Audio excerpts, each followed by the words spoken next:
नमस्कार, आप देख रहे हैं बिग फाइट लाइव। आपके साथ मैं हूं श्वेता मिश्रा अवस्थी। 10 साल बाद चुनाव का मौसम, कभी आतंकी शहरगाह बनने वाले कश्मीर में एक बार फिर से जमहूरियत का जश्न मनाया गया। जहां कभी बंदूकों के साए में चुनावी रैलियां होती थी, वहां इस बार नेताओं ने धुआंधार प्रचार किया। जहां कभी आतंकियों की धमकी से जनता लोकतंत्र में आहुति देने से कतराती थी, वहां आज लंबी लंबी लाइनें लगी हुई दिखी। और जहां से कभी खौफ के साए में जीने वाले कश्मीरी पंडितों को दुत्कार कर भगा दिया गया था, वहां आज कश्मीरी पंडितों ने बम्पर मतदान किया। यह हालात है जम्मू कश्मीर के। जम्मू कश्मीर में 3 फेज में 90 सीटों पर चुनाव संपन्न हो गए हैं। कश्मीरियों ने जमहूरियत के लिए खुलकर मतदान किया।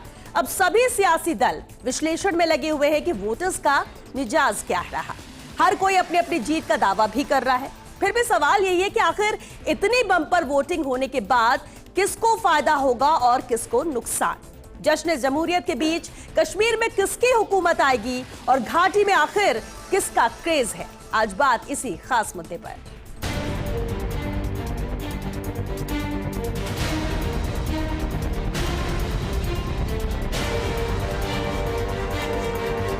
कि किसी भी चीज को तब तक बिलीव नहीं करना कि ये सच है जब तक सरकार बोले कि ये गलत है। जब सरकार बोले गलत है मतलब सही है।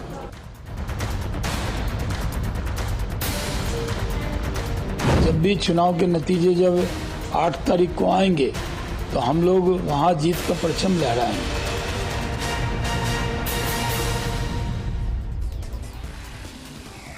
तो घाटी में है किसका क्रेज, बेहद अहम मुद्दा। चलिए, खास मेहमान भी हमारे साथ जुड़ चुके हैं इस मुद्दे पर चर्चा के लिए। हमारे साथ प्रताप राव जी हैं, बीजेपी प्रवक्ता है। स्वागत है प्रताप राव जी आपका। राजकुमार शर्मा जी भी मौजूद है, कांग्रेस प्रवक्ता है। राजकुमार जी, आपका भी बहुत स्वागत है। और साथ ही चर्चा में शामिल हुए राजनीतिक विश्लेषक एकलव्य सिंह जी। एकलव्य जी, आपका भी बहुत स्वागत है। अब जबकि घाटी में किसका क्रेज, सवाल यही है, तो एक एक करके हम इसी पर एक रिएक्शन जरूर लेना चाहेंगे। प्रताप राव जी, 3 चुनाव संपन्न हुए, 3 चरणों में चुनाव हुए जम्मू कश्मीर में, वो संपन्न हो चुके हैं। 8 तारीख का इंतजार है परिणाम क्या आता है। लेकिन फिर भी जब चुनाव संपन्न हो चुके हैं तो क्या नजर आया, घाटी में क्रेज किसका रहा?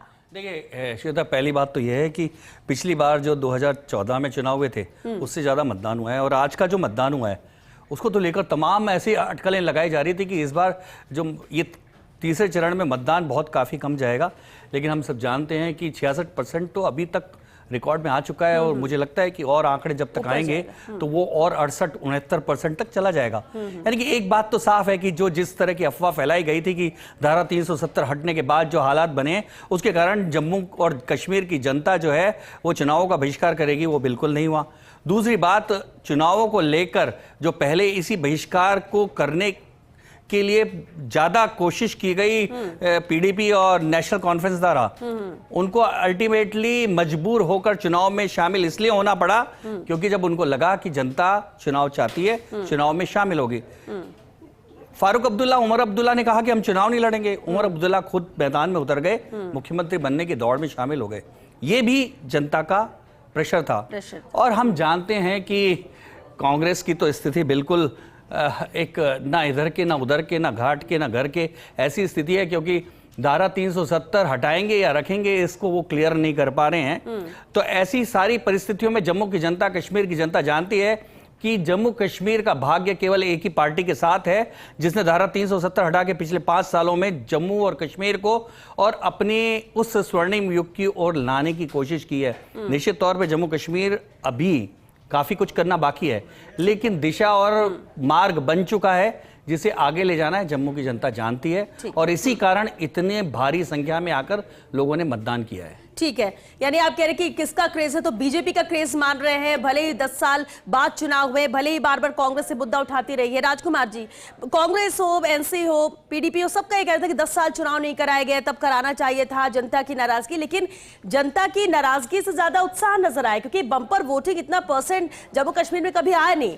अब इसे हर कोई अपने तरीके से देख रहा है। चलिए, बीजेपी तो कह रही है क्रेज बीजेपी का है, कांग्रेस कैसे देख रही है? गठबंधन भी वहां पर हुआ, कई सवाल भी उठ रहे थे, लेकिन आप लोग ने कहा कि मजबूती के साथ जम्मू कश्मीर की एक नई तस्वीर आएगी। बिल्कुल श्वेता जी, मैं फर्स्ट इंडिया चैनल के माध्यम से जम्मू कश्मीर वासियों को कांग्रेस पार्टी की ओर से, पूरे राजस्थान वासियों की ओर से धन्यवाद देता हूं कि उन्होंने इतना शानदार मतदान किया। 90 सीटों पे शानदार मतदान हुआ। वहां पर खुशहाली आएगी, तरक्की होगी वहां की। और निर्वाचन आयोग का भी धन्यवाद है कि वहां शांतिपूर्ण मतदान हुआ है, बहुत अच्छे से वहां मतदान हुआ। ये देश की तरक्की का एक संकेत है, जम्मू की और घाटी की तरक्की का एक संकेत है। जहां तक आपने कहा क्रेज किस बात का है, वह क्रेज निश्चित तौर पर इस बात का है कि कांग्रेस पार्टी और कांग्रेस पार्टी के नेताओं ने वहां जिस तरह से वहां के जो लोकल पार्टियों के साथ बैठ के जो गठबंधन किया, निश्चित तौर पर वहां के लोगों में विश्वास डेवलप हुआ है कि निश्चित तौर पर इस बार जम्मू का घाटी का विकास होगा, अमन चैन शांति बहाल होगी और जम्मू भी हमारे देश में तरक्की वाले राज्यों में निश्चित तौर पे शामिल होगा, ऐसे वहां के लोगों का मानना है। और जहां तक धारा 370 का, या देश के प्रधानमंत्री ने जो लंबी लंबी बातें की थी, वो देश पूरा जानता है। 370 की धारा हो, चाहे 400 पार का नारा हो, चाहे राजस्थान में 25 का नारा हो, पूरा देश जानता है कि भारतीय जनता पार्टी किस तरीके से जुमले फेंकने का काम करती है। और पूरा देश इस बात को भी जानता है कि इस बार एनडीए सरकार है, पहले मोदी सरकार थी। तो मैं आपके चैनल पे इतना कहना चाहता हूं कि वहां शांतिपूर्ण मतदान हुआ है। निश्चित तौर पे कांग्रेस पार्टी के नेताओं का, वहां के गठबंधन के नेताओं का वहां क्रेज रहा है। और 8 तारीख को जब परिणाम आएगा तो निश्चित तौर पे कांग्रेस पार्टी का और वहां के जो गठबंधन है वहां का परचम फहराता नजर आएगा। और हम आपके चैनल पे विश्वास दिलाते हैं घाटी के लोगों को कि हम देश में अग्रणी राज्य जम्मू कश्मीर को बनाकर छोड़ेंगे। इस बात का हमारा आप लोगों से प्रण है। चलिए, अब तो जनता ने तय कर दिया वहां की कि किसके साथ जा रहे हैं, किसकी सरकार वो चाहते हैं, और इसलिए इंतजार 8 तारीख का है। एकलव सिंह जी भी हमारे साथ है। एकलव जी, 2 अहम बातें हैं। एक तो ये कि जब क्रेज की हम बात कर रहे हैं तो जनता में क्रेज था, इसलिए इतने वोटर सामने निकल कर आए, इतना ज्यादा परसेंट वोटिंग का निकल कर आया। और दूसरी अहम बात की सफलतापूर्वक चुनाव संपन्न कराने में भी चुनाव आयोग यहां पर सफल रहा है। ये दोनों ही बड़े चैलेंज थे कि वोटिंग परसेंट ज्यादा है। लेकिन अब जब दावों की बात आती है, आपको क्या लगता है? 10 साल बाद चुनाव कराए गए, ऐसे करके बहुत सवाल उठाए गए थे, लेकिन फिर भी जनता कम से कम इस बात पे खुश थी कि 10 साल बाद ही सही चुनाव हो रहे हैं, हमें हक है, हमें राइट है वोट डालने का, और वो यहाँ की जनता ने करके दिखाया। क्या अहम भूमिका रही आप मानते हैं इसमें? देखिए श्वेता जी, सबसे इम्पॉर्टेंट बात, एक पार्ट तो इसका ये है कि इसमें कोई 2 राय नहीं है कि जम्मू एंड कश्मीर में 370 धारा जब से हटी है, वहाँ पे उसी की वजह से एक ऐसा एनवायरनमेंट क्रिएट हो पाया कि लोग सेफ फील करते हैं कि वो बाहर गए और उन्होंने भारी मात्रा में मतदान किया। अब इम्पॉर्टेंट बात ये है, जो आप क्रेज की बात कर रहे हैं, अब वो क्रेज किसके लिए है ये देखिए, इस पे डिपेंड करता है। मैं नहीं बता सकता, ये तो 8 तारीख को ही पता चलेगा कि क्रेज किसके लिए था। लेकिन ये क्रेज किसके लिए है, इसके लिए ये जानना जरूरी है कि कौन सी पार्टी क्या मैसेज देती है। अगर आप नेशनल कॉन्फ्रेंस की बात करेंगे तो आज ही ओमर अब्दुल्ला जी कह रहे थे कि पहले रियासत हमारी थी, झंडा हमारा था, जमीन हमारी थी, रोजगार हमारा था, अब बाहर के लोग आके यहाँ पे ये सब हमसे छीन रहे हैं। अगर आप पीडीपी की बात करें तो आपने देखा होगा कि 2 दिन पहले जब टेररिस्ट ऑर्गेनाइजेशन हिजबुल्लाह के चीफ की मृत्यु हुई तो उन्होंने उसका मातम मनाया और उनको श्रद्धांजलि दी। कांग्रेस का आपने देखा होगा कि आज वो प्री पोल अलायंस में खड़े हैं उस पार्टी के साथ जिसने अपने मैनिफेस्टो में लिखा हुआ है कि अगर हमारी सरकार आती है तो हम कोशिश करेंगे कि धारा 370 को वापस लाया जाए। तो देखिए, और जहां तक भाजपा का सवाल है, देखिए एक चीज बड़ी क्लियर है, एक मैसेज बड़ा क्लियर है श्वेता जी कि कश्मीर के 1,40,00,000 लोग ये तो डिसाइड कर सकते हैं कि वहां पे सरकार किसकी बनेगी, लेकिन भारत के 140 करोड़ लोगों ने ये निर्णय बता दिया है अपना कि कश्मीर सदा के लिए भारत का अभिन्न अंग बन चुका है। अब एक बात आप देखेंगे कि भाजपा को छोड़ के जो बाकी की सारी पार्टियां हैं, उनकी एक डिमांड है कि कश्मीर को पूर्ण राज्य का दर्जा दिया जाए। अब पूर्ण राज्य का दर्जा देने के लिए देखिए 2-3 बड़े अहम मुद्दे हैं। एक तो यह है कि जब फुल स्टेट हो जाता है तो जो वहां का मुख्यमंत्री होता है उसका इंटरफेरेंस हो जाता है कुछ नेशनल सिक्योरिटी इश्यूज पे। तो मैं तो मानूंगा कि जो भी सरकार बनती है एक तरह से उसका अगले 4-5 साल का एक प्रोबेशन पीरियड होना चाहिए जिसमें उनको यह साबित करना चाहिए कि वो इस लायक हैं कि इसे उन्हें एक पूर्ण राज्य के दर्जे, मतलब एक जो पूर्ण राज्य जिस स्टेट को दिया जाता है उसके मुख्यमंत्री बनने के लायक हैं, वहां पे वो उस नेशनल सिक्योरिटी इश्यूज को भी हैंडल कर सकते हैं। और देखिए दूसरी बातें, अभी जब रिजल्ट आएगा तो हमें एक और भी बात पता चलेगा। मेरा अगर आप व्यक्तिगत तौर पे अगर आप मेरी राय मांगेंगे तो मुझे लगता है कि 5 साल पहले जो वहां पे युवक जो स्टोन पेल्टर की जिसकी इमेज थी, जो पत्थर फेंकता था, 5 साल में उसका इतना हृदय परिवर्तन हो गया है कि वो एकदम ही दूसरी साइड स्पेक्ट्रम के आ गया है। मुझे लगता है इसमें कितनी सच्चाई है ये हमें 8 तारीख को ही पता चलेगा। जब परिणाम सामने आएंगे तो। अदिति नागर भी हमारे साथ जुड़ चुके हैं, दिल्ली न्यूज एडिटर। अदिति, अब देखिए चुनाव संपन्न हुए जम्मू कश्मीर में 3 चरण में। इंतजार 8 तारीख का है कि परिणाम आएंगे। क्योंकि आप जम्मू कश्मीर में मौजूद थी, वहां के लोगों से बात की और हम अगर ग्राउंड रिपोर्ट को समझे, अब जबकि चुनाव संपन्न हो चुकी, क्या नजर आया आपको? क्या वाकई में जनता में क्रेज था इस चुनाव को लेकर, इसलिए इतना वोटिंग परसेंट निकल कर आया? और किस बात को लेकर सबसे ज्यादा जनता खुश नजर आई और उम्मीद लेकर चल रही है कि जो नई सरकार आएगी वो क्या करेगी? क्या एनालिसिस कहता है आपका?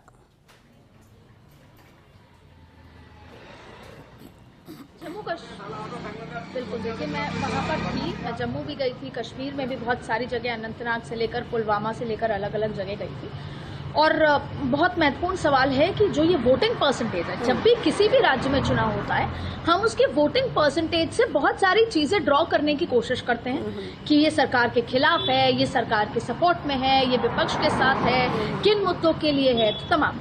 लेकिन जम्मू कश्मीर का चुनाव अलग चुनाव। पहला, ये 10 साल के बाद हो रहा है। दूसरा, ये 370 के हटने के बाद हो रहा है। 370 अपने आप में एक राज्य का मुद्दा नहीं, ये देश हित का मुद्दा था। और आज भी जब जम्मू कश्मीर में चुनाव हो रहे हैं, तो भले ही हमें लग रहा है कि ये सिर्फ जम्मू कश्मीर के चुनाव है, लेकिन पूरे देश की इसमें सेंटिमेंट जुड़ा हुआ है। और ना सिर्फ देश का, हमारे पड़ोसी देश जो शायद हमारे लिए बहुत अच्छा नहीं सोचते, वो भी ये आंख लगाए बैठे हैं कि नतीजे कैसे आते हैं। देखिए, सही मायने में जमीन की हकीकत आपने पूछी। हम बार बार ये कह रहे हैं कि इतना बड़ा वोटिंग परसेंटेज, महिलाओं की लंबी लंबी कतारें, जमहूरियत की बात करता है। ये दिखाता है कि लोकतंत्र में विश्वास है, जमहूरियत पर विश्वास है। इसका एक पहलू सच है कि अब जनता को ये समझ में आ गया है, या वहाँ के लोगों को ये समझ में आ गया है कि अपनी बात मनवाने के लिए हम पत्थर का, गोली का, बारूद का इस्तेमाल नहीं कर सकते। बिल्कुल। हमें अपनी बात अगर मनवानी है तो हमें अपने इलाके में अपना चुना हुआ एक रिप्रेजेंटेटिव जिता के लाना होगा। ये अपने आप में एक बहुत खूबसूरत बात है लोकतंत्र की, जमहूरियत। पहले क्या होता था, अभी बात हो रही थी कि बच्चों को पथराव, बच्चों के हाथ में पत्थर दिए जाते थे, उसके एवज में उनको पैसे दिए जाते थे, और कहा था कि अपनी बात मनवाने का यही तरीका है। लेकिन अब अगर आपको अपनी बात मनवानी है तो वोट पोलिंग के लाइन में लगिए, अपने प्रतिनिधित्व को जिता के लाइए और फिर अपनी बात संसद तक, विधानसभा तक लेकर आइए। बिल्कुल। तो ये सबसे अपनी अच्छी बात है। लेकिन श्वेता, एक बात बहुत इंपॉर्टेंट है कि इस बार का चुनाव जम्मू कश्मीर से हो रहा है। ज्यादा जो चुनावी चीजें हैं वो मतलब नतीजे के लिहाज से जम्मू कश्मीर बहुत महत्वपूर्ण है। और अगर भारतीय जनता पार्टी के लिहाज से कहें तब भी जम्मू बहुत महत्वपूर्ण है। कश्मीर का सेंटिमेंट आज भी, जो मुझे जमीनी हकीकत लगी, वो उतना भारतीय जनता पार्टी या केंद्र सरकार की तरफ नजर नहीं आया। हालांकि सही मायने में ये नतीजों वाले दिन पता लगेगा, लेकिन वहां पर एनसी का सेंटिमेंट हावी नजर आया, इंडिपेंडेंस का सेंटिमेंट हावी नजर आया। और आज भी शायद इस ट्रांजिशन को एक दशक अभी और लग जाएगा कि लोग अभी 370, में बात स्पेशली कश्मीर और घाटी की कर रही हूँ, जहाँ पे वो 370 को भुलाने को तैयार हैं। आज भी उनके दिल और दिमाग में 370 एक उनकी डिग्निटी, उनके प्रेस्टीज का बिल्कुल मुद्दा है। अदिति, वापस लेकिन वही हम जम्मू जाते हैं तो जम्मू का मुद्दा अलग है। भारतीय जनता पार्टी ने जम्मू में कहीं ना कहीं एक बात ये कही है, एक इम्पोर्टेंट बात बस ये है कि वो जम्मू को एक अलग राज्य का दर्जा देंगे और जम्मू में हिंदू मुख्यमंत्री बना सकते हैं। इस तरह की बात वहाँ के वोटर्स में फैली हुई है। और अगर ये बात जम्मू के लोग बाय करते हैं तो बहुत महत्वपूर्ण बात है कि पोलराइजेशन होगा और भारतीय जनता पार्टी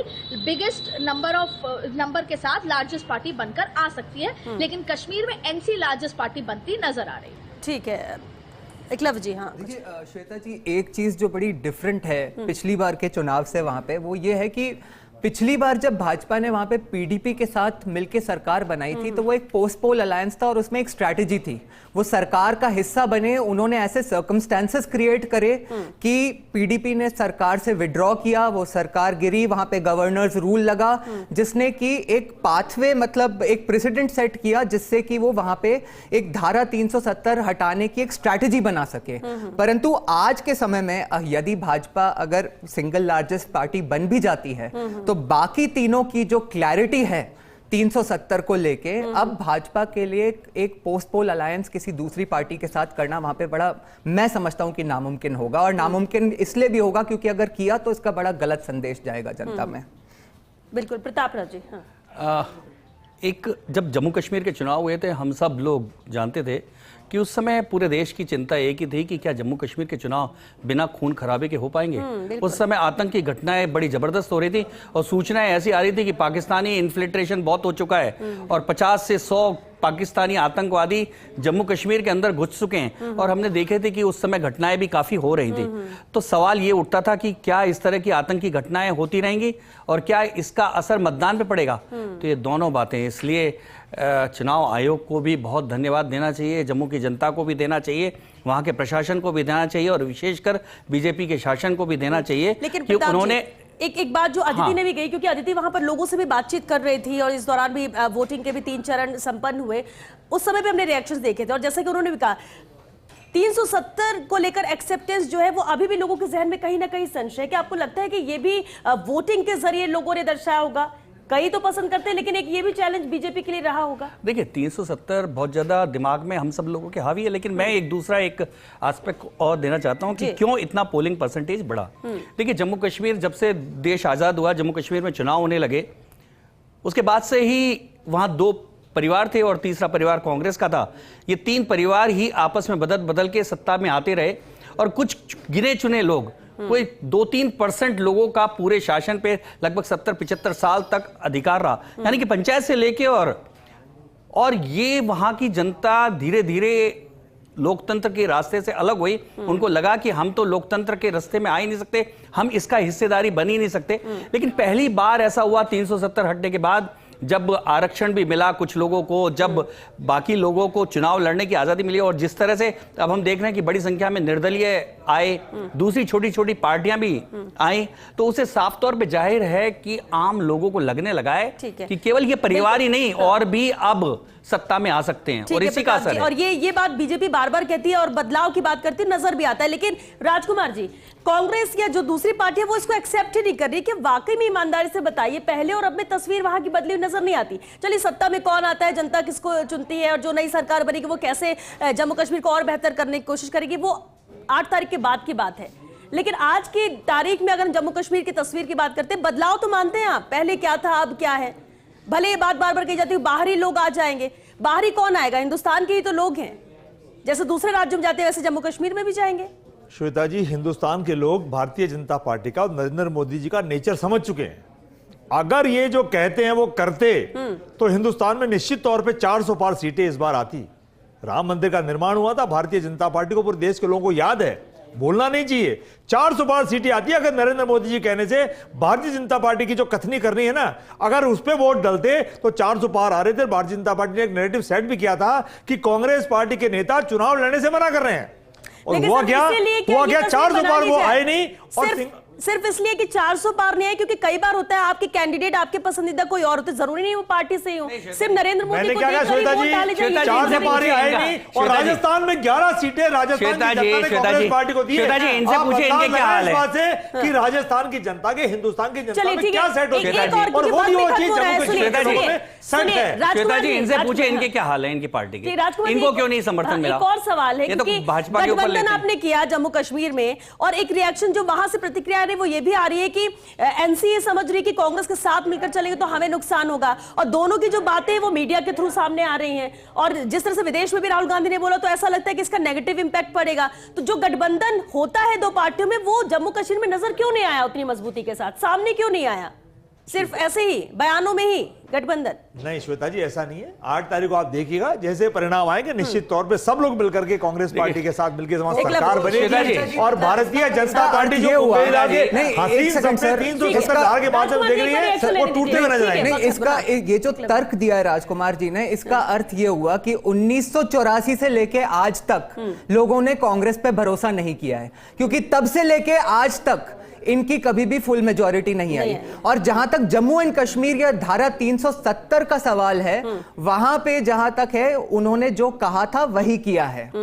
उनके मैनिफेस्टो करनी, हाँ, कम से कम ये कह सकते कि कहा था इसलिए किया है और इसलिए नजर आ रहा है। भले आप नहीं, और ये एक बार क्लैरिटी के साथ बता तो देंगे 370 वापस लाने के पक्ष में है क्या, ये क्लैरिटी के साथ बता देना। कांग्रेस ने अब तक स्पष्ट किया ही नहीं। श्वेता जी, कांग्रेस की तो हालत ये है कि उनके दिमाग के स्तर ही बदलने लगे हैं। राहुल गांधी जिस तरह का बयान दे रहे हैं, कश्मीरी विस्थापितों को वो पाक ऑक्यूपाइड जो वहाँ के इन्फिल्ट्रेटर कह रहे हैं, वो कह रहे हैं कि वहाँ से आए लोग हैं, और जिस तरह से वो राम मंदिर के जो क्या कहते हैं प्राण प्रतिष्ठा समारोह को डांस पार्टी कह रहे हैं, तो ये समझ सकते हैं हम कि इन चुनावों के कारण राहुल गांधी का दिमाग कितना अस्थिर हो चुका है, और ये उसके परिणाम को बताता है कि आने वाले दिनों में क्या परिणाम आने वाले हैं। अदिति एक फाइनल कमेंट चाहेंगे, वक्त खत्म हो रहा है। अदिति एक फाइनल कमेंट।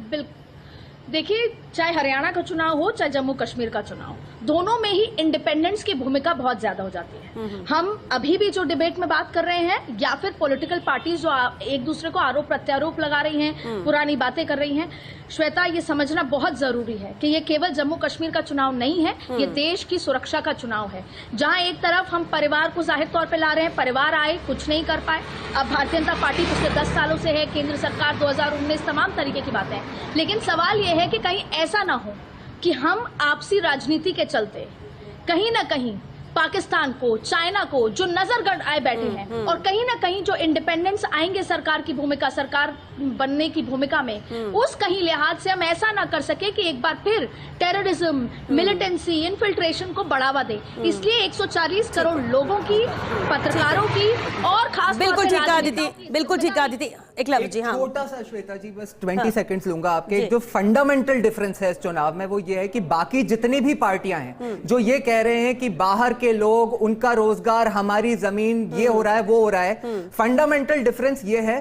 कि वो कश्मीर को भारत का अभिन्न अंग नहीं मानते या अपने आप को भारतीय नहीं मानते, और दूसरी तरफ एक पार्टी है जो वहां पे स्टैब्लिश करना चाहती है कि एक भारतीय राष्ट्रीय नेशनल पार्टी का वहां पे राज बने, जिसने 370 को वहां पे हटा के उसे एक कश्मीर को उसका अभिन्न अंग बनाया है, और पूरे 140 करोड़ लोगों को अधिकार है कि वो वहां पे जाके काम करें, जिस तरह वहां के 1 करोड़ 40 लोगों को अधिकार है कि वो पूरे भारत में जाके ये काम उन लोगों करें। की मानसिकता है, ये जो इस चीज को वो एक्सेप्ट नहीं कर पा रहे हैं, और जम्मू कश्मीर की जनता पर ये थोपते हैं कि नहीं, बाहरी आ रहे हैं, बाहरी कौन है, क्योंकि वो पहले खुद को भी तो माने कि वो भी हिंदुस्तान का हिस्सा है, जम्मू कश्मीर वो अलग नहीं है, तो शायद सब कुछ ठीक हो जाएगा। क्योंकि वक्त खत्म हो चुका है। बहुत शुक्रिया आप सभी का इस चर्चा में शामिल होने के लिए। देखिए, आज तीसरे चरण की वोटिंग संपन्न होने के साथ ही जम्मू कश्मीर का दंगल तो समाप्त हो गया, लेकिन मंगल किसका होगा, किसकी जीत होगी, जनता में क्रेज किस पार्टी को लेकर है, किसके लिए बढ़ चढ़कर मतदान किया गया है, ये तो 8 तारीख को ही तस्वीर साफ होगी, यानी सोमवार को। लेकिन उससे पहले दावे भले ही बहुत किए जा रहे हो, लेकिन दिलचस्प यही है कि जम्मू कश्मीर के चुनाव बेहतरीन तरीके से संपन्न हुए, शांतिपूर्ण तरीके से संपन्न हुए हैं, जनता ने बढ़ चढ़कर इसमें हिस्सा लिया है। परिणाम देखना होगा क्या होगा, क्योंकि जम्मू कश्मीर के चुनाव होना, वहां के परिणाम आना, ये सिर्फ जम्मू कश्मीर तक ही सीमित नहीं है, ये पूरे हिंदुस्तान की नजरें इस पर है कि आखिर जम्मू कश्मीर में परिणाम क्या आते हैं। क्योंकि हम ये मानते हैं कि जम्मू कश्मीर तो हमारा ही हिस्सा है, जैसे दूसरे राज्य है वैसे ही जम्मू कश्मीर है, और भले ही वहां पर लोग ये भ्रम फैलाते रहे कि नहीं हम अलग हैं या बाहरी लोग हैं, तो हम सब एक ये मानना पड़ेगा, और परिणाम के बाद क्या कुछ तस्वीर बदलती जम्मू कश्मीर का, उसका भी इंतजार रहेगा। चलिए, इसी के साथ बिग फाइट लाइव में फिलहाल के लिए इतना ही, दीजिए।